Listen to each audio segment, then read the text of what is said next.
नमस्कार दोस्तों, welcome to my trading channel with Ajay. मेरे चैनल में आपका स्वागत है। आज हम बात करने वाले हैं और समझने वाले हैं रिस्क के बारे में। तो चलिए इस वीडियो में हम आगे बढ़ते हैं। का सेक्शन 3, कभी भी लाभ की अपेक्षा से अधिक रिस्क न उठाएं। सिक्के को उछालने पर आप उतनी ही बार गलत होंगे जितनी बार आप सही होते हैं, यानी 50-50। लेकिन क्या होगा यदि आप चित पर $2 जीत सकें और पट पर केवल $1 खो सकें?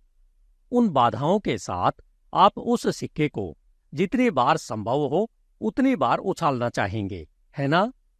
आइए मान लें कि आप अपने घाटे को अधिकतम 10% तक सीमित करने का निर्णय लेते हैं, क्योंकि उस बिंदु के बाद नुकसान गणितीय रूप से आपके विरुद्ध काम करना शुरू कर देता है।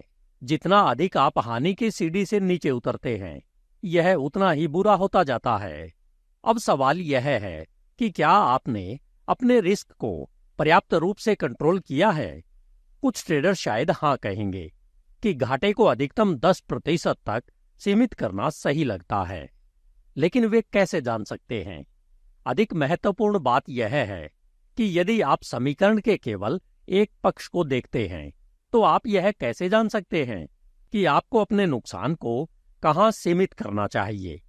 एक उचित स्टॉप लॉस सेट करने के लिए आपको अपना औसत लाभ जानना होगा, न कि केवल प्रत्येक पर्सनल ट्रेड पर आप क्या हासिल करने की उम्मीद करते हैं, बल्कि वह संख्या भी जाननी होगी जो आप औसतन समय के साथ होने की उम्मीद कर सकते हैं। आपको अपने रिस्क बनाम अपने संभावित इनाम को सटीक रूप से स्थापित करने के लिए वास्तविक संख्याओं की आवश्यकता है। यहाँ इसका कारण बताया गया है। मान लीजिए कि जब आप गिरावट पर 10% का रिस्क उठा रहे हैं, तो आपके लाभदायक ट्रेडों में औसतन केवल 5% का लाभ होता है। क्या आप सचमुच 5% कमाने के लिए 10% का रिस्क उठाना चाहते हैं? आपको बराबर लाभ पाने के लिए अपने लगभग 70% ट्रेडों में सही होने की आवश्यकता होगी। लेकिन मान लीजिए कि आप अपने विनर्स पर औसतन 10% का रिस्क उठाते हैं और आप केवल 5% का रिस्क उठाते हैं। अब आप 3 में से केवल एक ट्रेड पर ही सही हो सकते हैं और फिर भी किसी वास्तविक परेशानी में नहीं पड़ेंगे। आपकी बेटिंग एवरेज। रिस्क कोई मनमानी संख्या नहीं है। आपके द्वारा जोखिम की जाने वाली राशि को आपके द्वारा अर्जित की जाने वाली राशि के आधार पर समायोजित किया जाना चाहिए। इसलिए हानि अपेक्षित लाभ का एक कार्य है। हालांकि लेखक को कभी कभार ही कोई बड़ा नुकसान होता है जो उनके औसत मापदंडों से कहीं अधिक हो, वे शायद ही कभी 8 से 10% से बड़ा नुकसान उठाते हैं। औसतन उनका घाटा उसका लगभग आधा है। अब मान लेते हैं कि औसतन उनका लाभ लगभग 15% है। इन प्रतिशतों के साथ 4 से 5% हानि और औसतन 15% का लाभ, ऐसा प्रतीत होता है कि वे अपना रिस्क कंट्रोल में रख रहे हैं। हालांकि निश्चित रूप से जानने के लिए उन्हें एक और संख्या की आवश्यकता है, यानी बैटिंग की औसत। जैसा कि हर बेसबॉल प्रशंसक जानता है, कोई भी 1000 बैटिंग नहीं करता, यहां तक कि 500 पर बैटिंग करना भी असंभव है। टेड विलियम्स, जिन्हें सर्वकालीन महान हिटर माना जाता है, वे अपने सर्वश्रेष्ठ सीजन में 400 से अधिक की बैटिंग की। उनका करियर औसत 344 था। माना कि बेसबॉल ट्रेड नहीं कर रहा है, लेकिन यह इस तथ्य पर कुछ परिप्रेक्ष्य देता है कि जो लोग अपने क्षेत्र में उत्कृष्ट प्रदर्शन करते हैं, उनका भी ट्रैक रिकॉर्ड सही नहीं होता। ट्रेडिंग निश्चित रूप से उस सत्य का अनुसरण करता है। ट्रेडिंग में आपका बैटिंग औसत केवल आपके जीतने वाले ट्रेडों का प्रतिशत है, यानी PWT। हालांकि आपका बैटिंग औसत कुछ ऐसा नहीं है जिस पर आपका सीधा कंट्रोल हो, जैसे कि नुकसान में कटौती करना। इसके अलावा कि आप कितनी अच्छी तरह चुनते हैं कि कौन से स्टॉक खरीदने हैं और उन्हें कब खरीदना और बेचना है। यह एक महत्वपूर्ण संख्या और गणना का हिस्सा है जो यह निर्धारित करेगा कि कितना रिस्क आपको उठाना चाहिए। रिस्क का उचित प्रतिशत निर्धारित करने के लिए आपको यह सुनिश्चित करना होगा कि आपके नुकसान को आपके लाभ के कारक के रूप में समाहित किया गया है, क्योंकि आप कभी भी जीतने की संभावना से अधिक रिस्क नहीं उठाना चाहेंगे।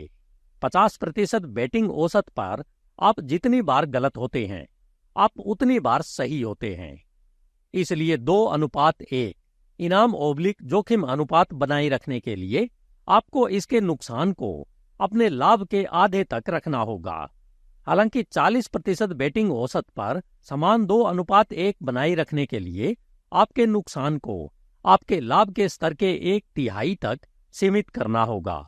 उदाहरण के लिए, पहला 50% बेटिंग औसत 10%, दूसरा औसत लाभ 5% औसत हानि। 50 गुणा 10 बटे 50 गुणा 5 बराबर 2:1। तीसरा 40% बेटिंग औसत 15%, औसत लाभ 5% औसत हानि, यानी 40 गुणा 15 बटे 60 गुणा 5 बराबर 2:1। ज्यादातर लोग आश्चर्यचकित हो जाते हैं जब लेखक उन्हें बताते हैं कि वे 75% बेटिंग औसत के बजाय 25% बेटिंग औसत पर लाभ प्रदाता बनाए रखने में सक्षम हैं। क्यों? क्योंकि यह उन्हें कई बार गलत होने और फिर भी पैसा कमाने की अनुमति देता है। यह सिस्टम में विफलता पैदा करता है। वे उन सेक्टर में अपने ट्रेड को यथासंभव विफल बनाने का प्रयास करते हैं जिन पर उनका सीधा कंट्रोल नहीं है। आप अपने बेटिंग औसत को कंट्रोल नहीं कर सकते, क्योंकि आप यह कंट्रोल नहीं कर सकते कि कोई स्टॉक खरीदने के बाद वह क्या करेगा। जिन सेक्टर पर उनका सीधा कंट्रोल नहीं है, उन पर शासन करने का उनका तरीका यह है कि उन पर बहुत अधिक भरोसा न किया जाए। उनके नुकसान को उनके लाभ के एक अंश पर रखकर उनकी बढ़त कायम है। जितना कम वे अपने लाभ के संबंध में अपना नुकसान रखते हैं, उतना अधिक बेटिंग औसत रिस्क वे सहन कर सकते हैं, जिसका अर्थ है कि उतनी ही अधिक बार वे गलत हो सकते हैं और फिर भी पैसे कमा सकते हैं। अस्थिरता और प्रत्याशा का विज्ञान। आपने सुना होगा